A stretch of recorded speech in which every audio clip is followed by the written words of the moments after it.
Good morning students. आज हम फिर से इसी कड़ी में आगे बढ़ते हुए क्लास 10 मैथ्स और हमारी प्रश्नावली है वो 2.2 चल रही है। और 2.2 के अंदर आज हम किसी भी बहुपद के शून्यकों और गुणांकों में संबंध का अध्ययन करने वाले हैं। तो देखिए स्टूडेंट्स, यहाँ पर व्यापक रूप में हमारे पास कोई एक द्विघात बहुपद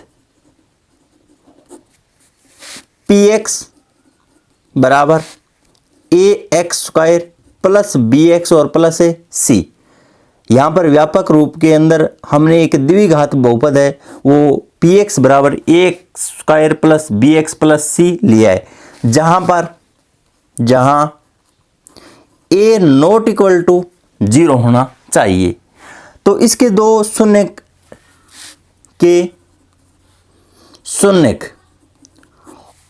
और पहला शून्यक तो मैंने अल्फा माना है और दूसरा शून्यक है वो बीटा हो। तो अब यहां पर देखिए स्टूडेंट्स, शून्यकों का योग या अल्फा प्लस बीटा बराबर माइनस बी बटा ए। यहां पर देखिए स्टूडेंट्स, बी है वो एक्स का गुणांक है और ए है वो x² का गुणांक है और ऋणात्मक चिन्ह के साथ लिखा जाएगा। अगर हमें शून्यकों का योग निकालना है तो उसके लिए फॉर्मूला है वो माइनस बी बटा ए रहने वाला है। इस फॉर्मूले को आपको याद रखना स्टूडेंट्स, इस पे आधारित एक क्वेश्चन बनने की संभावना रहती है बोर्ड के अंदर। उसके बाद में शून्यकों का गुणनफल तथा अल्फा इंटू बीटा बराबर सी बटा ए। सी बटा ए का अर्थ ये हुआ अचर पद और बटा x² का गुणांक, अर्थात शून्यकों का योग। और योग का अर्थ ये हुआ स्टूडेंट्स माइनस का चिन्ह और उसके बाद में x का गुणांक और मेन बट्टे के अंदर x² का गुणांक। और यहाँ पर एक खास बात यह है कि देखिए स्टूडेंट्स, चाहे हमें द्विघात दिया गया हो या फिर त्रिघात बहुपद दिया हो, हर के अंदर हमेशा जो मैक्सिमम पावर के अंदर हमारे पास बहुपद होता है उसी का गुणांक लिखा जाता है। अगर यहाँ पर त्रिघात बहुपद हमें दिया हुआ होता तो यहाँ पर सदैव x की पावर 3 का गुणांक लिखा जाएगा। तथा शून्यकों का गुणनफल और गुणनफल को हमने अल्फा इंटू बीटा से प्रदर्शित किया है और योग को अल्फा प्लस बीटा से प्रेजेंट किया गया है और यहाँ पे अल्फा इंटू बीटा। तो यहाँ पर देखिए स्टूडेंट्स, पहले माइनस का चिन्ह आ गया, उसके बाद में प्लस का चिन्ह आएगा। किसका चिन्ह आएगा? प्लस का चिन्ह आएगा और यहाँ पे अचर पद लिखा जाएगा, अचर पद, और मेन बट्टे के अंदर यहाँ पे x² का गुणांक। तो इस प्रकार यहाँ पर यही क्रम चलता रहेगा, पहले माइनस का चिन्ह, फिर प्लस का चिन्ह, या फिर वापस माइनस का चिन्ह। अगर त्रिघात बहुपद हमें दिया हुआ होता तो, और हर के अंदर सदैव जो मैक्सिमम पावर होती है चर की उसी का गुणांक लिखा जाता है। तो इस प्रकार हमने द्विघात बहुपद के लिए शून्यकों का योग और गुणनफल, इन दोनों फॉर्मूलों का अध्ययन हमने कर लिए है।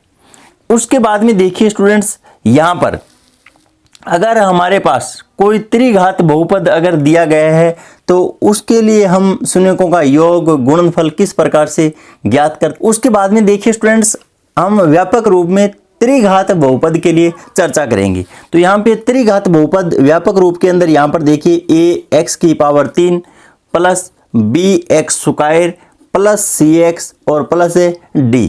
तो यहाँ पर अगर शून्यकों का योग गुणनफल निकालना पड़े तो इसके जो शून्यक है वो क्या होंगे? देखिए शून्यक, और शून्यक को मैंने अल्फा बीटा और गामा माना है। तो यहाँ पर देखिए students, alpha plus beta plus gamma अर्थात शून्यकों का योग, और शून्यकों का योग है उसका फॉर्मूला क्या रहने वाला है? देखिए स्टूडेंट्स, माइनस बी बटा ए, सेम फॉर्मूला रहने वाला है। यहाँ पर देखिए अगर हिंदी में हम लिखना चाहें तो माइनस का चिन्ह, और उसके बाद में यहाँ पे क्या करना होगा हमें, एक्स स्क्वायर का गुणांक, एक्स स्क्वायर का गुणांक, और मेन बट्टे के अंदर एक्स की पावर 3 का गुणांक।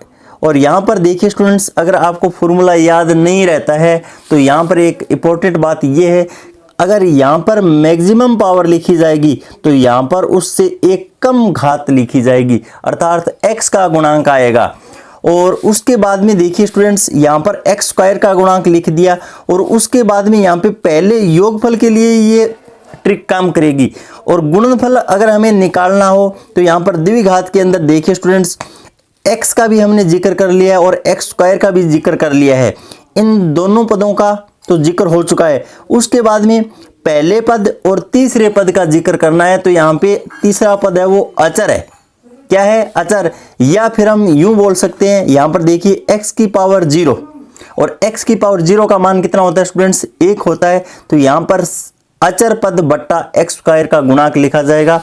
तो इसी तरीके से यहाँ पे देखिए इस टर्म और इस टर्म का तो हमने जिक्र कर लिया है योगफल के लिए। तो उसके बाद में हम एक बार दो शून्य को लेकर उनके गुणनफलों का योग करते हैं। तो देखिए स्टूडेंट्स, यहां पर क्या रहने वाला है, एल्फा बीटा, बीटा गामा, और उसके बाद में गामा और एल्फा, इसका मान है वो कितना निकल कर आएगा। देखिए स्टूडेंट्स, यहां पर इसका मान है वो c/a निकल कर आएगा। तो यहां पर देखिए पहले माइनस का चिन्ह, उसके बाद में प्लस का चिन्ह, फिर माइनस का चिन्ह आने वाला है। तो यहां पर देखिए स्टूडेंट्स प्लस का चिन्ह, और उसके बाद में यहां पर x का गुणांक, किसका गुणांक है, x का गुणांक, और मेन बट्टे के अंदर x की पावर 3 का गुणांक। अब यहां पर देखिए स्टूडेंट्स, हमने दो दो शून्य को लेकर उनका गुणनफल करके योग के रूप में व्यक्त किया है। तो उसके लिए यहां पर देखिए x का गुणांक c है और x की पावर 3 का गुणांक क्या है, a है। तो इस प्रकार से ये फॉर्मूला बनेगा। उसके बाद में शून्यकों का गुणनफल एल्फा बीटा और गामा, और इसका मान है वो यहाँ पर -d/a बनने वाला है। यहाँ पर आपको एक विशेष बात ये नज़र आ रही होंगी कि हर के अंदर यहाँ पर सभी जगह a लिखा गया है, अर्थात x की पावर 3 का गुणांक। तो यहाँ पे माइनस का चिन्ह, और d का मतलब ये हुआ अचर पद, क्या हुआ, अचर पद, और मेन बट्टे x की पावर 3 का गुणांक। तो इस प्रकार हमने द्विघात और त्रिघात बहुपद के लिए शून्यकों का योगफल और गुणनफल, इन सूत्रों का अध्ययन कर लिया है। उसके बाद में यहाँ पर देखिए स्टूडेंट्स, हम प्रश्नावली 2.2 के अंदर इस पे आधारित क्वेश्चनों को हल करेंगे। तो देखिए स्टूडेंट्स, यहाँ पर पहला क्वेश्चन क्या दिया गया है हमें,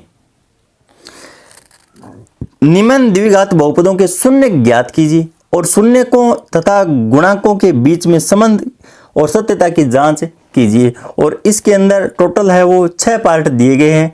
तो हम सर्वप्रथम पहले पार्ट पे चर्चा करेंगे। तो देखिए स्टूडेंट्स, यहाँ पे पहला पार्ट है क्या, तो देखिए स्टूडेंट्स, सर्वप्रथम हमें इस बहुपद के गुणनखंड करने होंगे। क्या करने होंगे, हमें गुणनखंड करने होंगे। तो गुणनखंड करने के हमारे पास 2-3 तरीके हैं। तो देखिए स्टूडेंट्स, सर्वप्रथम हमें इस बहुपद के गुणनखंड करने होंगे। तो इस बहुपद के हम गुणनखंड है वो किस प्रकार से करते हैं। तो देखिए स्टूडेंट्स, हमें क्या करना होगा, सर्वप्रथम इस टर्म और इस टर्म को यहाँ पे गुणा करके लिख लेना होगा। तो 8x स्क्वायर। उसके बाद में हमें क्या करना होगा, देखिए स्टूडेंट्स, यहाँ पर 1 से लेकर 9 तक गिनती लिखनी होंगी हमें। एक बार मैं यहाँ पे 4 तक लिख लेता हूँ।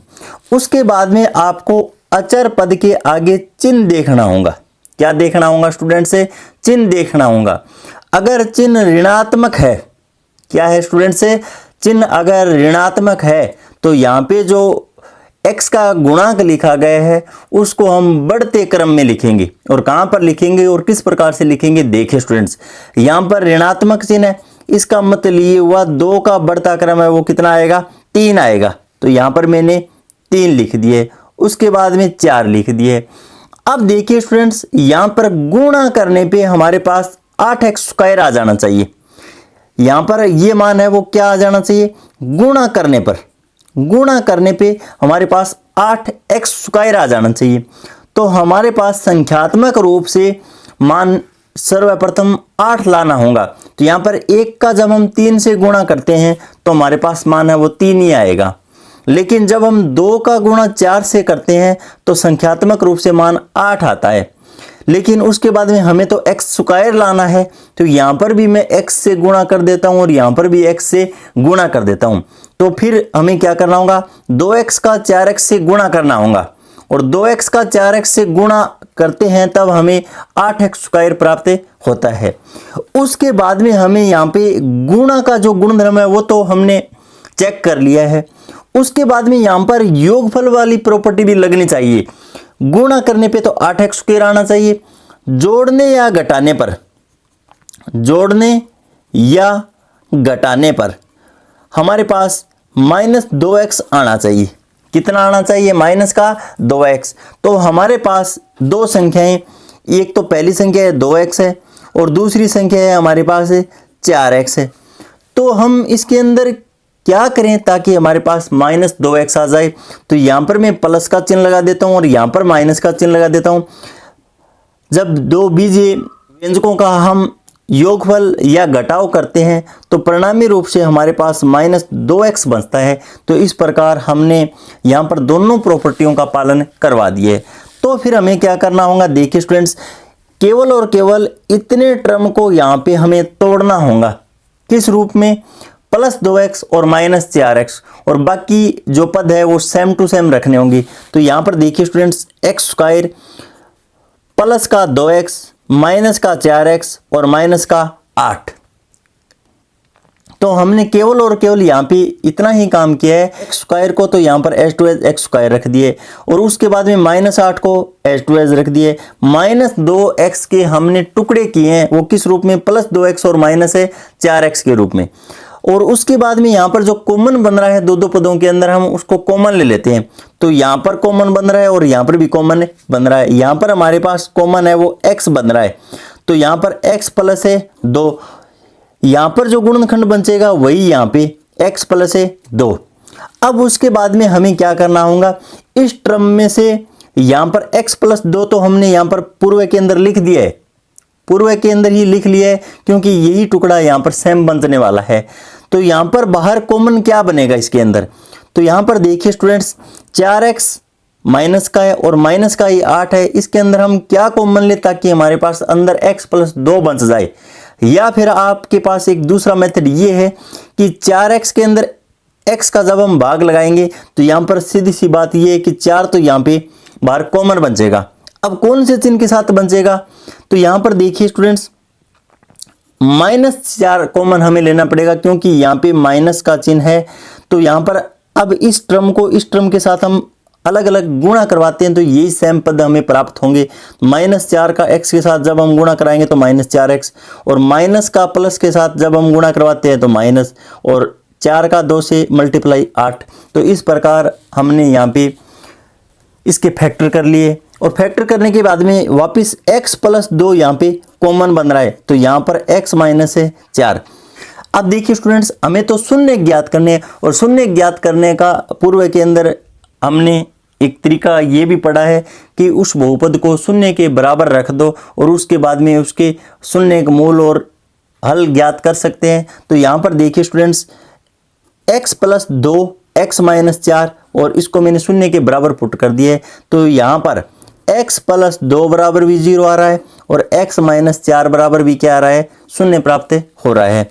तो यहाँ से x बराबर -2, इसका जो पहला शून्य का वो निकल कर आ गया है, और x बराबर 4, इसका दूसरा शून्य भी हमने निकाल लिया है। अब देखिए स्टूडेंट्स, हमने दो शून्य हमें निकाल लिए। शून्य निकालने के बाद में हम व्यापक द्विघात समीकरण से इसकी तुलना करते हैं। देखिए ax² प्लस bx और प्लस c। तो यहाँ पर देखिए x² -2x और -8, इस बहुपद के साथ हम तुलना करते हैं। तो यहाँ पर देखिए a का मान है वो हमारे पास 1 बनता है, b का मान है वो -2 बनता है, और c का मान है वो -8 बनता है। अब हमें क्या करना होगा, शून्य निकालने, एक तो इस क्वेश्चन के अंदर तो शून्य तो हमने निकाल लिए, उसके बाद में हमें क्या करना है, शून्यकों और गुणकों के बीच में संबंध दिखलाना है और उसकी सत्यता की जांच भी करनी है हमें। तो यहाँ पर शून्यकों और बहुपद के शून्यकों और गुणकों के अंदर हमने संबंध को पढ़ा है पहले। तो देखिए शून्यकों का योगफल, योग का मतलब ये हुआ अल्फा प्लस बीटा बराबर माइनस बी बटा ए फॉर्मूला लगता है। तो यहाँ पर b का मान है वो कितना है, देखिए स्टूडेंट्स ये -70 का, और यहाँ पर b का मान है वो -2, तो माइनस से 2 और मैन बट्टे के अंदर 1, तो यहाँ पर अल्फा प्लस बीटा का मान है वो हमारे पास 2 प्राप्त होता है। और अल्फा इंटू बीटा, तो यहाँ पर c बटा a शून्यकों का गुणनफल, और c का मान है वो -8 और मैन बट्टे के अंदर 1, तो यहाँ पे गुणनफल है वो -8 निकल कर आता है। अब देखिए स्टूडेंट्स हम सत्यता की जांच भी कर सकते हैं। तो यहाँ पर हमें जो 2 शून्य प्राप्त हुए हैं उनका जब हम योगफल करते हैं तो यहाँ पर देखिए स्टूडेंट्स -2 और +4, तो यहाँ पर 2 मान प्राप्त हो रहा है हमारे पास। और उसके बाद में हम गुणा करते हैं, -2 इंटू 4, तो यहाँ पे -8 बन रहा है। तो यहाँ पर योगफल शून्यकों का और गुणनफल, और हमने जो मूल ज्ञात किए उनका योग और गुणनफल बराबर आ रहा है।